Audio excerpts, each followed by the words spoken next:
staff or colleagues, we're happy for you to do so. So my name is Val Castigay, and I work for the Center for College Planning out of NEAF. And just to let you know, this is sponsored by the New Hampshire Alliance for College and Career Readiness. And if you're not familiar with who they are and what they do, they are a collaboration of organizations and individuals who believe that students should have a variety of career options that stem from a broad view of college and career readiness, and that empowering students and families early and actively with information they need to make informed decisions will help them reach their goals. So the Center for College Planning through NEAF is part of this alliance, and there are lots of different organizations and individuals who are, and you can certainly hop on their website and learn more about them and all that they do for our students and throughout the state. So they have a whole lot of resources that are available to you. Just so you know, there is a chat feature. We are going to take questions at the end. So at the end, you can either choose to unmute yourself and ask a question. I'd be happy to answer whatever it is. You also can chat your question, and we'll monitor that as well at the end of the presentation. So I won't take questions as we go through, just because that's a little hard to kind of navigate through online, at least for me. Just know that we will address any issues that you have. And the folks who are joining us today online, you are all across very different organizations. Some of you work directly with students. Some of you may not work as directly with students. You're from all different schools. So just, I know that some of you could have very different types of questions, and we've tried to keep this presentation as broad as possible to hit as many different populations, just because you are all working with very different students coming from different situations. So just keep that in mind as we go through today's presentation as well. So I am going to spend some time talking about what financial aid is, not the nitty-gritty because it's very high level, but just in case you are not as familiar with financial aid or are questioned by a student what it might entail, or why you want to encourage students to actually go through the financial aid process that a post-secondary institution may ask for.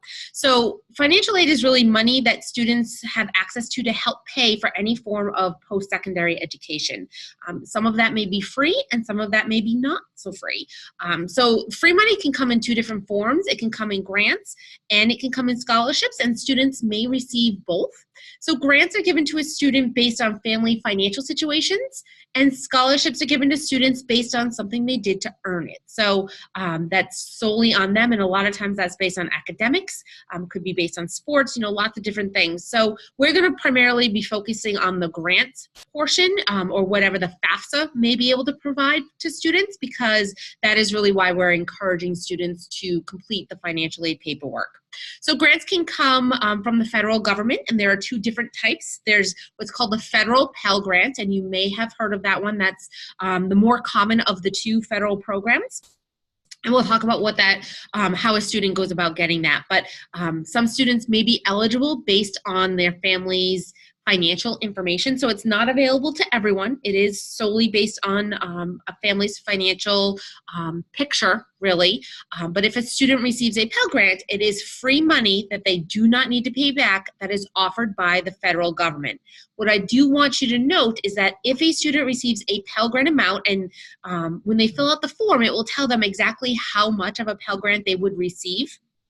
Just so you know, the maximum Pell Grant did just increase by $100, so it is $6,195 for this upcoming academic year. And roughly around this time every year, they either they announce what their new Pell Grant limit is, if it's going to go up or if it's going to remain the same. So it has gone up a little bit, and students would be told whether or not they receive it, and if so, for what amount. If they are accepted to various colleges or schools, know that that Pell Grant amount will remain consistent at every institution, because it's federal dollars. It would not be that one school gave $5,000 and another gave $3,000. They would all have to remain consistent. So if a student questions you and says, how come this place gave me this amount of money and this place gave me that amount of money, it should be the same, and that's a conversation that they want to have with the college themselves. Okay, so then there's the Federal Supplemental Educational Opportunity Grant. And this grant is one that, in order to qualify, students do need to be Pell eligible. So they would have to have that as a first criteria. And then from there, if the student has exceptional financial need on that campus, they may be eligible for additional funds. And that would be something that the college or the school themselves would give them information about. It's not something that would be generated off the FAFSA because it's based on whether or not that institution has federal funding for that. And then the schools themselves, they could have their own grants that they would administer, and that could be given to a student whether or not they have a Pell Grant or not. Okay, so that's strictly based on their resources and how they interpret the financial aid paperwork. Now, that's the free portion. Students also all have access to other forms of financial aid, including the federal direct loan. So this is a loan that, as long as the institution is Title IV, they will receive the federal direct loan. And as a freshman student going full-time, that's $5,500 that they know that they can borrow in their own name to help pay for whatever it is that they are pursuing. And I will say, depending on the place that they are going to, that could be a substantial amount to help cover the cost. So many of our community colleges in the state are roughly around $7,000, $7,500 for a student to attend full time if they're not living there. And if the $5,500 loan is there, even if they don't get the free money, that still leaves a smaller portion that many students at that point can earn as they go and just kind of work a little bit and pay off and are able to kind of earn their degree that way. Okay, so also know that work study may be offered by the institution. Work study is a federal program, but the institution matches funding. So, or there's a combination. So they don't match, but it's a combination of funding. So a student may be offered work study, and it's not free, but that is money that they could go out, get a job on campus, work some hours, get a biweekly paycheck for however many hours that they work, and then take that money and put it towards, what they might owe the school, or put it towards books, or, whatever else that they may need. So know that colleges may offer that as part of their package to a student after they've been accepted to that institution.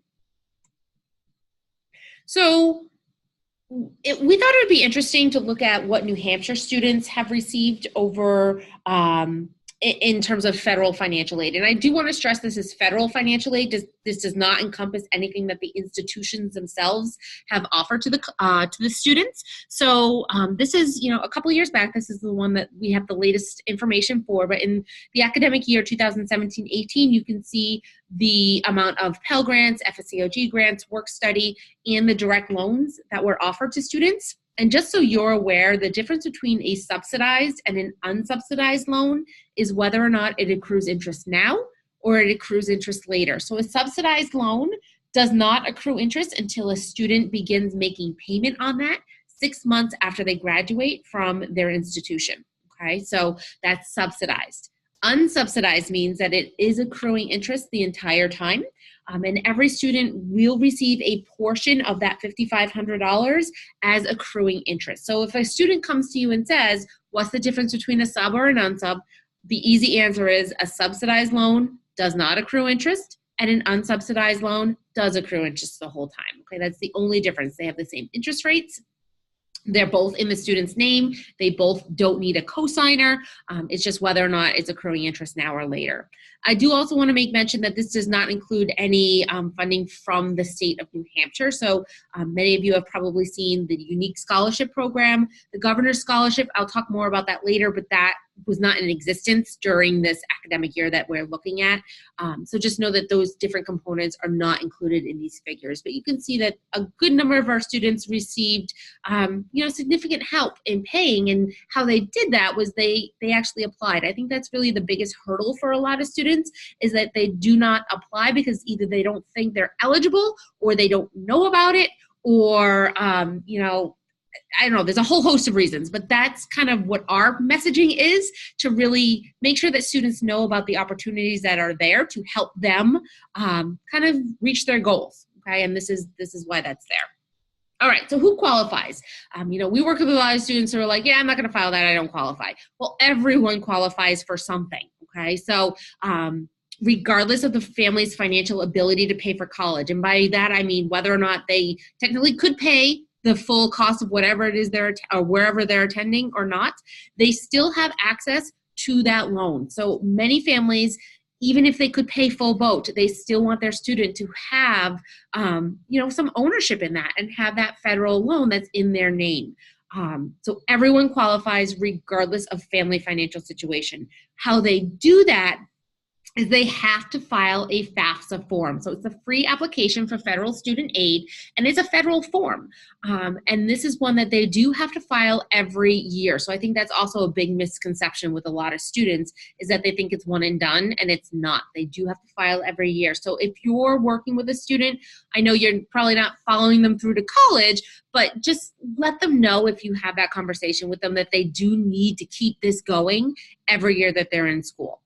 And then some students may also need to complete what's called the CSS profile, and this is found on College Board. I think a lot of students don't realize that there's two different forms, and some students may not have to. If a student is not looking at a school that is one of the 400 or so that do require the CSS profile, they might never need to file this form. But there are some students who are looking at some schools that do require, and just so you know, in New Hampshire there are two. There are St. Anselm's and Dartmouth, but we do have a lot of CSS profile colleges in New England. They are private colleges. Just to rattle off a couple names, we've got the BC, BU, Northeastern, Bates, Colby, and those are just a handful of the ones that do require this form. So if you hear your students are looking at colleges that kind of fall into that tier, those categories, I would highly encourage them to look and see, do they need this form? And if so, make sure that they are filing that as well. Okay, so it's an additional component that some schools require. In terms of deadlines, there is no hard and fast deadline. And it's not like everyone needs to file the form by this deadline. So you may be thinking, oh, I'm listening to this and it's winter time in 2019. So should I encourage my student to file? Have they missed deadlines? Honestly, most of their deadlines probably haven't passed yet. Okay, so if they are looking at, they applied early action or early decision to a college, sure, those deadlines, they could be a November 1 or December 1 deadline. And that's something where if they have missed deadlines, but they haven't filled out the form, I always encourage them to call the financial aid office and have that conversation, because who knows, maybe they're forgiving and maybe they're allowing students to apply later. We don't know unless we ask. And regardless of whether or not they've missed a deadline, they still are eligible for all federal funding. So they might not get school funding, but they still get that loan. If they're Pell eligible, they still get that Pell grant. So we always want to encourage them to apply, even if the deadline has passed. Okay. If we're looking at non-early action or early decision colleges, we are ways away from a bunch of those deadlines. So just so you know, I know we have a lot of students who are, at least as one of their colleges, looking at one of our four-year public colleges in New Hampshire, so UNH Keene and Plymouth. They have a March 1st deadline. So we still have some time between now and March 1st for students to be able to get on and file that FAFSA. If we're looking at any of our two-year schools, know that they typically don't have deadlines. So quite honestly, in the Center for College Planning, we file the FAFSAs for free right here in our office. And when we're looking at or helping students apply to community colleges, we are filing these right up until they head off to college. So all through the summer, we are still filing for community colleges, and they still have access to all of those funds. So it's never really too late. It's just important that they try and adhere to deadlines, but I would definitely say if they've missed it, start having those conversations and don't just assume that they're ineligible for stuff. So where do they go to do this? FAFSA is found at FAFSA.gov. It's a government website, so it is secure. So they want to go to FAFSA.gov, and they can do that either on their computer, or they do have the ability to enter that website from their phone at this point. And there's also an app, because there's an app for everything now. So there's My Student Aid app that they can certainly go on and use. Personally, I have not used the app. It just rolled out this year, but if students are comfortable doing that, know that they can do that as well. And it is free to file. They should not be paying a dime to be filing the FAFSA form. They can call us, they can schedule appointments with us. There's, lots of other people who, I've had students who are like, well, my teacher has filed one for their son or daughter. Maybe they could help me. And, just know that there's other resources where they do not have to pay. In terms of completing the CSS profile, cssprofile.org is where they want to go. So while it is a College Board form, I find it really difficult to find on College Board. So you want to go right out to their website at cssprofile.org. It does cost. So that's important to know up front. It does cost $25 for the first school and $16 per additional college. So for any of your students who are on free and reduced lunch, they will be able to submit this form for free. That's kind of the easiest way to describe whether or not they would qualify for a fee waiver, is whether or not they would receive free or reduced lunch. Not if they're on it, but if they qualify for it. So it's not something that they would have to see their counselor for or get like an actual physical fee waiver. They would just ask certain questions, and then at the end, if they qualify, they would not ask for payment. And if they didn't qualify, then they would ask for payment. So that's kind of the only way to know. But rest assured, if they would qualify for free or reduced lunch, this is not an additional cost that the family would incur. All right, so we're going to spend some time going through some common financial aid myths that we hear about, and you probably hear about because you're meeting with students even more than we are, and the same students over and over.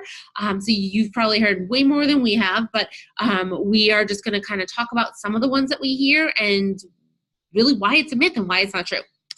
Okay, so first, my parents say that because I'm 18 years old, they do not need to provide financial information on the FAFSA. Because they won't help complete it, I'm ineligible for all financial aid.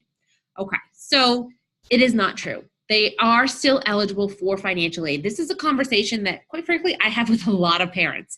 I am constantly saying, while they are 18 years old, in the government eye, according to the FAFSA, until the age of 24, they do need to provide parental information on the FAFSA unless certain things are true for them. So like if they are in a legal guardianship, or if they are deemed homeless by their high school, or if they are married, certain things would mean, okay, they do not need a parent on the form.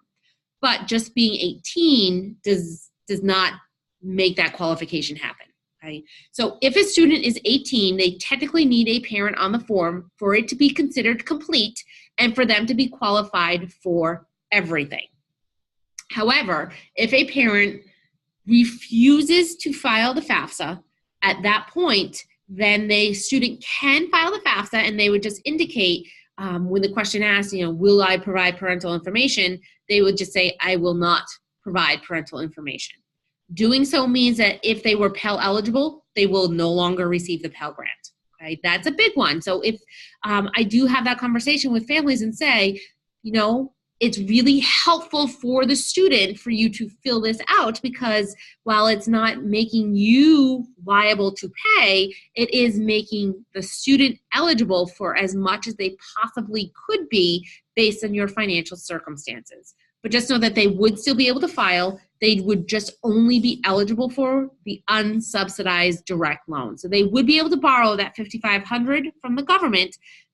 The only caveat to that is they would accrue interest on all of it. There is no longer an option for them to have the subsidized portion. So that's a conversation I am very happy to have with families. You can have them call our office and we can certainly answer questions around that, but just tell your students that they still can file the FAFSA even if their families are unwilling to provide information. All right.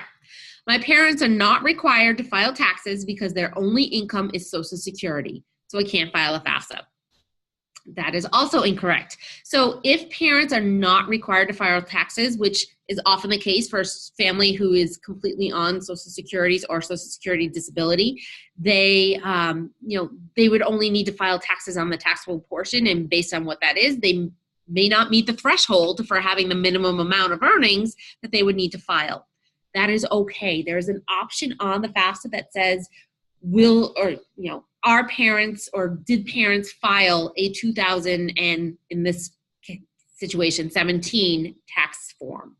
The options are I will file, I have filed, or I do not need to file. Parents would choose I do not need to file. Okay, at that point, they would say, do you have any earnings? If they had earnings and it just wasn't enough for them to need to file, then they would put whatever earnings those were on their W-2.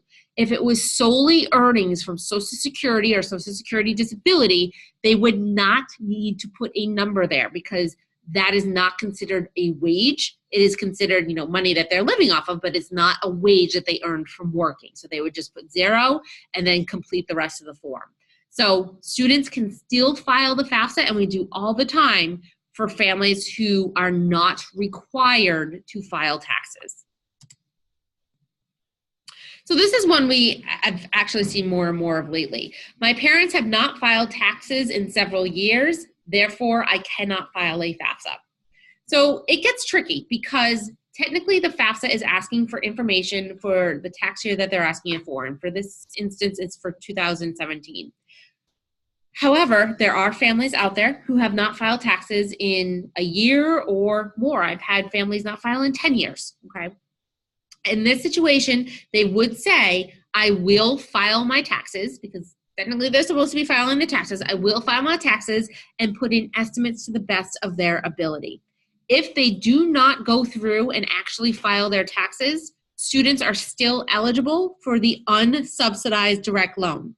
They probably would not get any other financial aid, but they would at least still be eligible for the unsubsidized direct loan. So they can file the FAFSA, it just would not have the information needed to receive the maximum amount of financial aid.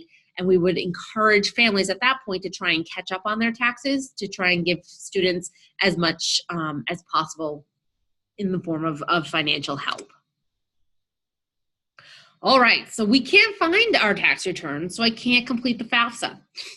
Especially now that many families are just filing their taxes online and just e-filing. Some of them are not keeping copies or printing copies of their taxes. And what's nice is there is what's called the data retrieval tool. So in many situations, even if they don't have physical copies of their taxes in front of them, they can connect using the data retrieval tool and pull in a lot of that information. So that's really been helpful in the last couple of years. But I also tell families, don't just rely on that. I've had more and more families be ineligible to use that tool because they've had fraud on their name, and that means that they can never use that tool again. So if that's the case and they cannot get the data retrieval to work, they can request a copy of their tax return. They can also request what's called the tax transcript directly from the IRS. So either one, they can get a copy of their taxes by going to the IRS website and requesting one. They can also get a tax transcript and use that to either file the FAFSA or send that information to the colleges. So they can still file even if they can't find their taxes. The first method I would try is using the data retrieval tool, and if that works, great. That makes it much easier. But if it can't, there's always that backup of getting the actual tax forms from the government or using the tax transcript. All right, so some more myths. My parents make too much money, so I won't qualify for any financial aid. There is no point in filing the FAFSA. So we hear this a lot, especially from kind of those middle income families who are kind of on the cusp of would they receive Pell Grant money or not. So just know that even if the family overall has a high income or a higher income than is necessary to receive free money from the government, they will still need the FAFSA form in order to receive that federal loan. So if students or families want students to take advantage of that direct loan, they have to have a FAFSA on file. That is non-negotiable. The other piece is the colleges themselves or the schools themselves or the institutions may have money that they can give, but they need a FAFSA form on file in order for them to give that money. There are also private organizations who offer scholarships who would need a FAFSA in order to allow students to be eligible for their funds. So it helps on so many levels just to have that FAFSA, even if you don't think you'll qualify for free money, that you certainly could. You don't really know how it's going to shake out until you file the FAFSA, but it does make students eligible for so much more than just free money through the government. All right. So my mom or dad is married to someone other than my other biological parent. My step-parent does not want to provide tax information because they think they will be obligated to pay for school. So I'm not going to file one. Filing the FAFSA does not obligate any parent to pay for school. Okay? It does not obligate parents, whether or not it's a biological parent or a step-parent, to pay a dime. What it really does is allows a student to be eligible for anything they should be eligible for, okay, based on family financial situations. So the reason, in case you're asked, the reason that a step-parent would need to be included on the FAFSA is because they are looking at one household.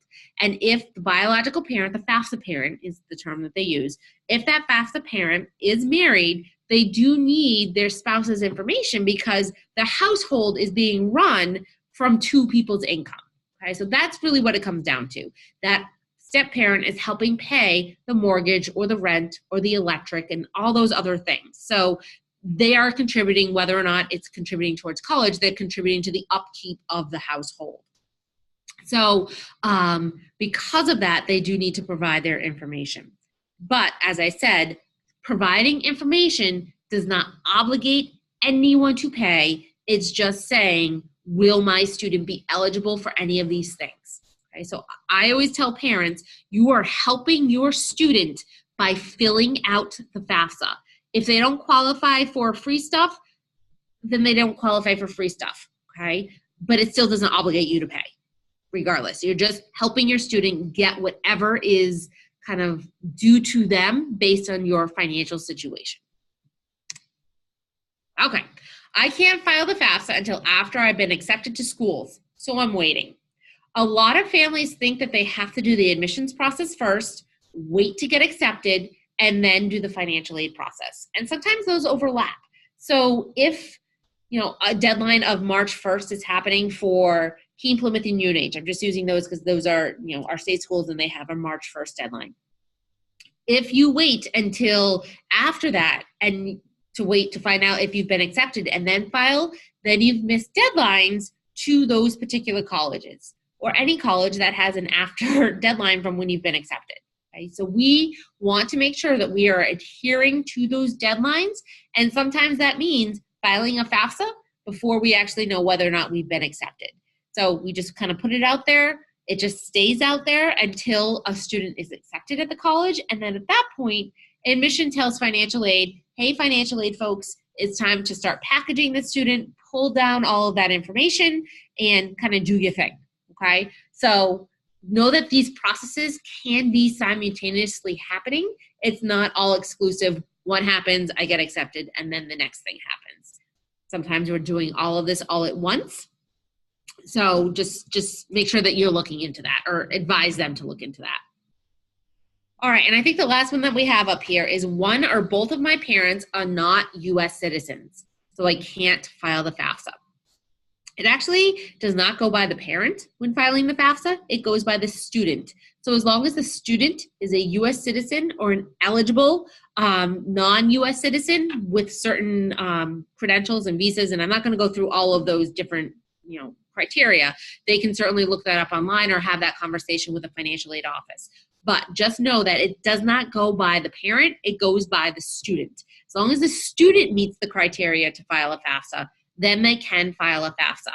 If the parent themselves does not have a Social Security number, they would just put all zeros in that Social Security spot, number spot for, when it's asking for that on the FAFSA. And that's, how families are being advised to list that. So just know that they can still file and they can still be eligible for aid. Okay? So just to talk about the federal direct loans for a moment, there are different limits based on whether or not a student is dependent or independent. So a good number of your students are probably going to fall in the dependent category, meaning that they needed a parent on the FAFSA in order for it to be considered fully complete.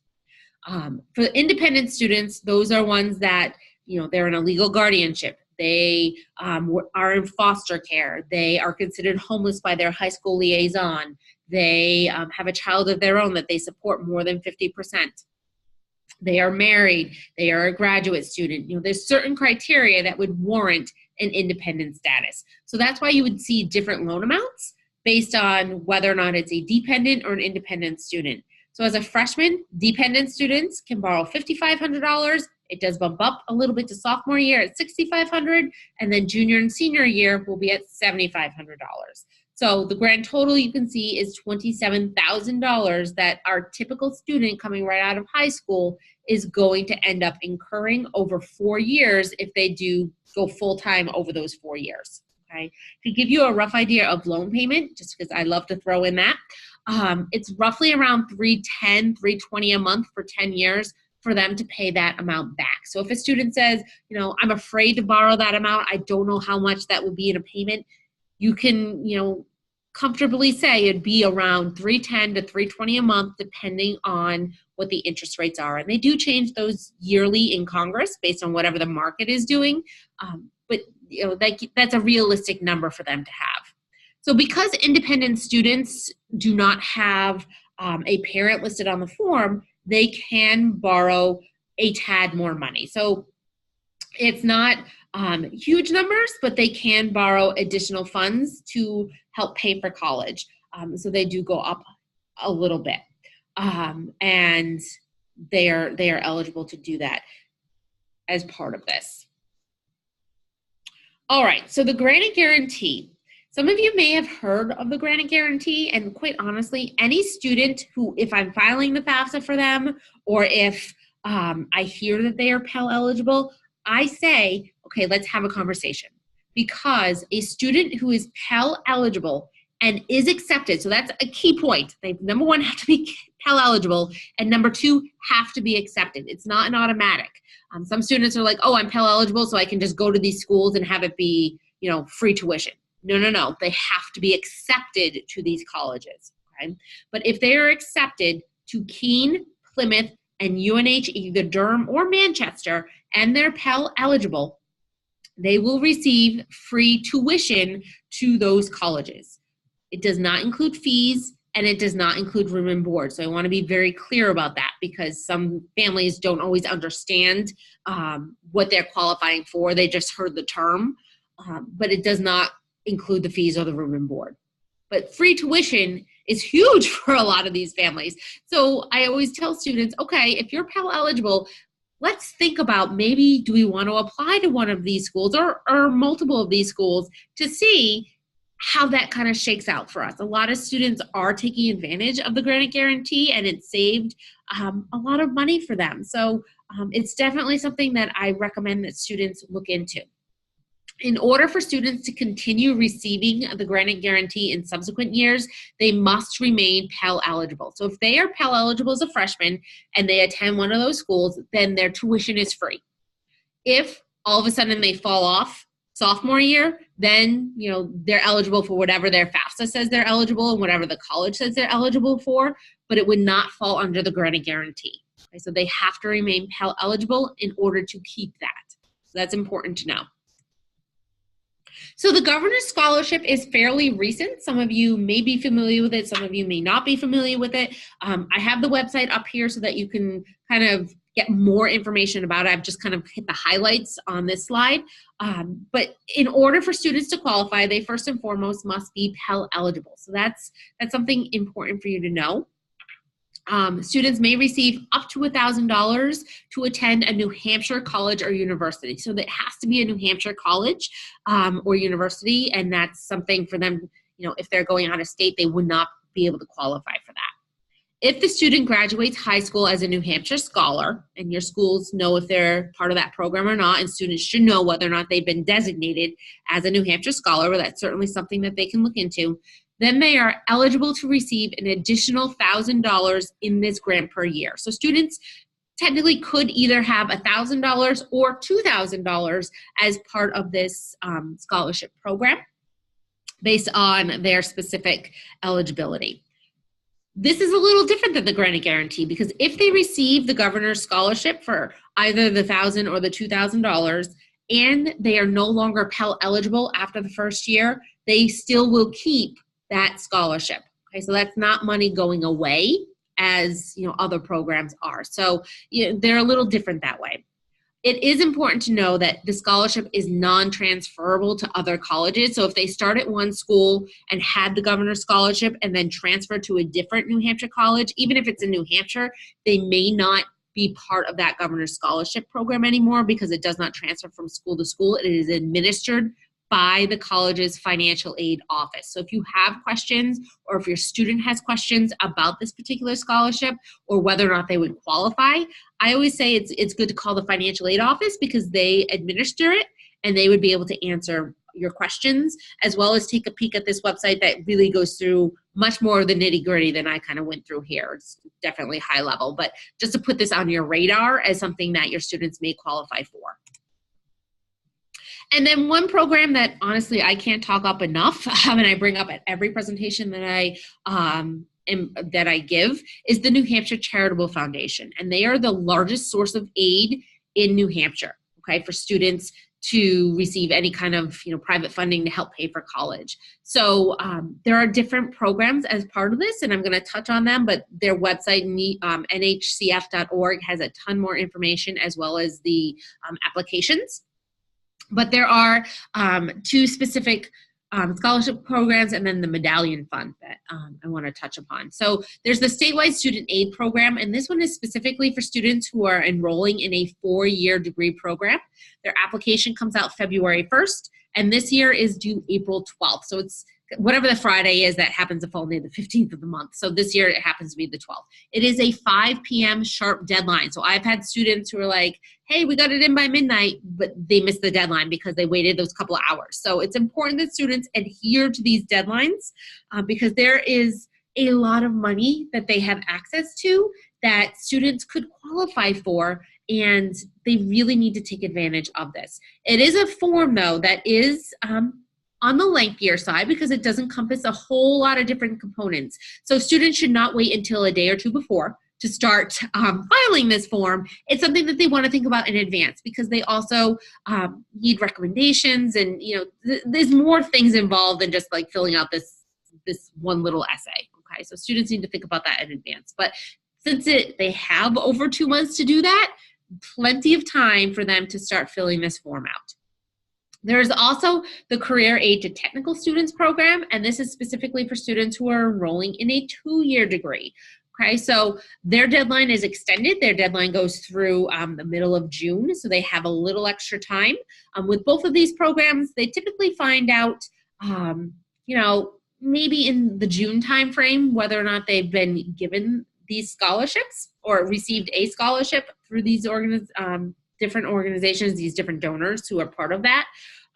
So students do have to make their acceptance before knowing whether or not they would have received any of these funds. So I always say, look at it as icing on the cake. We're choosing where we're going based on what the institution themselves are able to provide. And then if we can get additional funds either through the charitable foundation or something that our high school offers through, different private donors, maybe like, different, I don't know, I'm always like the Elks Lodge or the Kiwanis Club, or, all these different organizations sometimes will give to local students through their community. So definitely they're wonderful, wonderful opportunities. Just know that you find out about them after you've made your acceptance. The other piece that I want to mention is the medallion fund.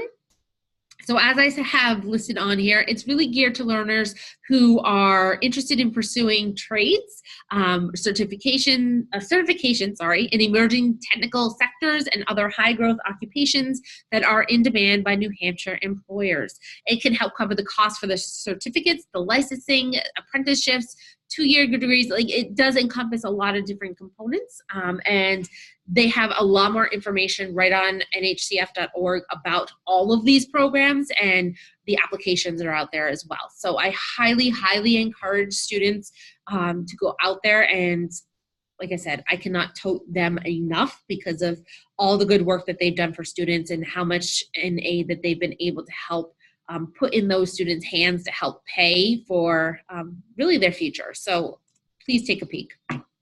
In terms of options for funding, I'm not going to spend too much time on this, but just know that there are different ways that students and families can pay for college.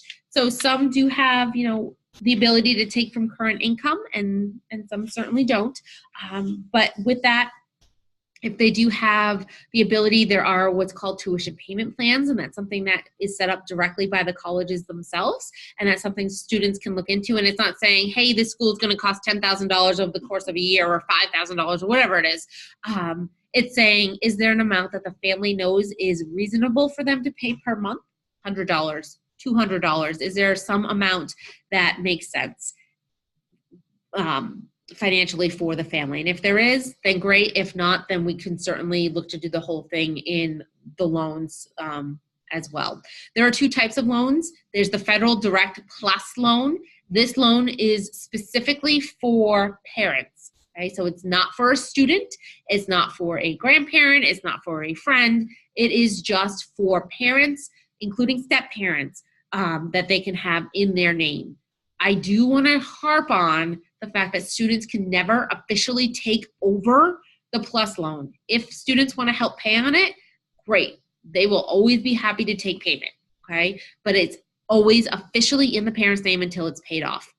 If a parent applies for a PLUS loan and is denied a PLUS loan, the student gets to borrow an extra $4,000 through the direct program in their name. It's unsubsidized, so it would accrue interest, but that's an extra $4,000 that they have access to that they do not need someone else tied to in a loan as a cosigner. Okay, so for some students, depending on where they're looking at, that can make the difference between just being able to do it or not.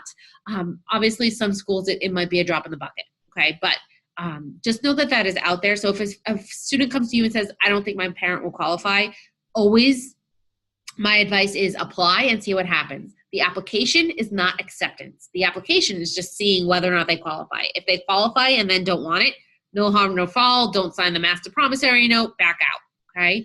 If they are denied, then that's a conversation that they want to have with the financial aid office saying, I tried, I was denied, what do you need from me to have my kiddo get that extra $4,000, okay?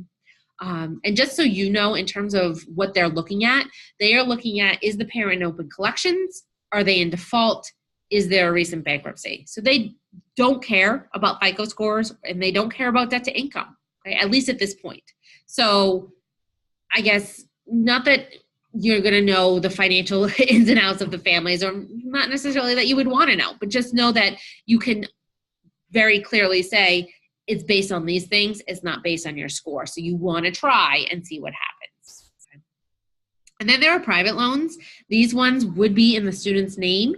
They do require a cosigner. It does not need to be a parent. It just has to be someone who meets the minimum credit criteria to qualify as a cosigner. Okay. And these are ones that you want to shop around for, look into, and just see what makes sense based on what they're offering. So definitely shop around for these.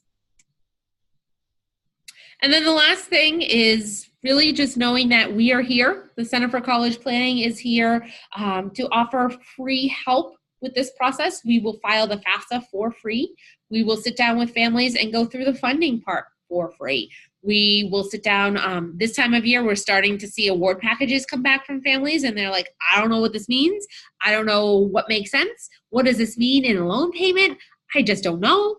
We are happy to sit down and really help decipher that and have that conversation with parents and student present so that everyone's all on the same page and hearing the same information from a party who's not kind of invested in the same way that they are.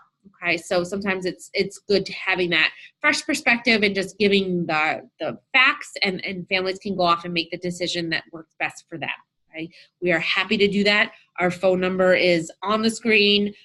We can send materials to your school about financial aid, applications, admissions. We are here to help with anything that we really can help you, help your students kind of get on the path to wherever it is that they are hoping to go with their future. Okay, so please don't hesitate to reach out. And if it's not specifically us that can help with something, I bet we probably know someone who will. So we can certainly kind of send you in the right direction.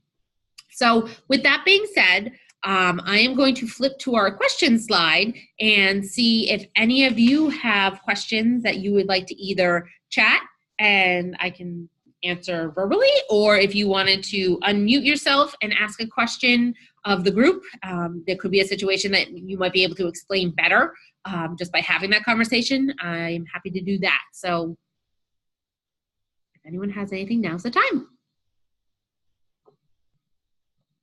So Val, there was one question from the field regarding these materials in the presentation and whether they would be available after this webinar. And so I noted, but think it's important for folks to know that we will be sharing the PowerPoint with everyone who registered and attended today, as well as we'll have this posted on the Alliance website. And I'm sure, Val, if someone reaches out to you or to the Center for College Planning, these slides would also be available. Yes, they would. Yep. Great, thank you. We have a question. What does the Granite Guarantee look like on the financial award letter? That's a great question. And quite honestly, it looks different at different colleges. So it's not a universal thing right now. And I don't know if that's something that is going to be like that in the future, or kind of what the plan is. But know that it does not say Granite Guarantee on there. It would have Pell Grant of whatever dollar amount. And then oftentimes it would say like unique grant or New Hampshire tuition assistance dollar amount.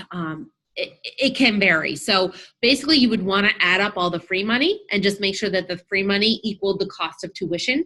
And that means that they got the Granite Guarantee. They don't use that terminology on their award packages, which can be confusing. So if you have questions, either add it up, or you can always call the college financial aid office themselves and just say, you know what, I just want to verify that they received all of that they were supposed to through this program, and that I'm reading this correctly.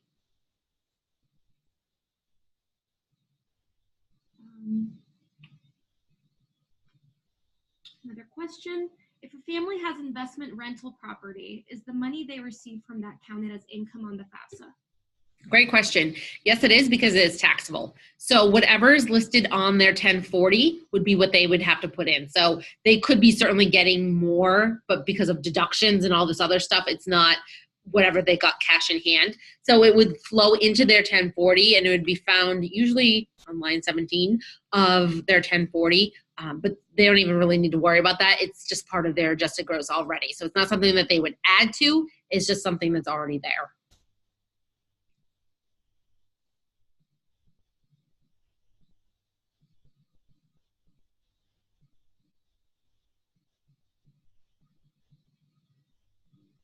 Well, Val, I think this speaks volumes to the breadth of presentation that you gave folks today during this webinar. Thank you for serving as a resource both to this group and to others across the state who are counseling and supporting students and families in accessing financial opportunities. On behalf of the Alliance, we're very thankful of your time today, and want to thank everyone for taking the time as well to participate in this webinar. All right. Well, thank you so much for having me. I'm happy to do it.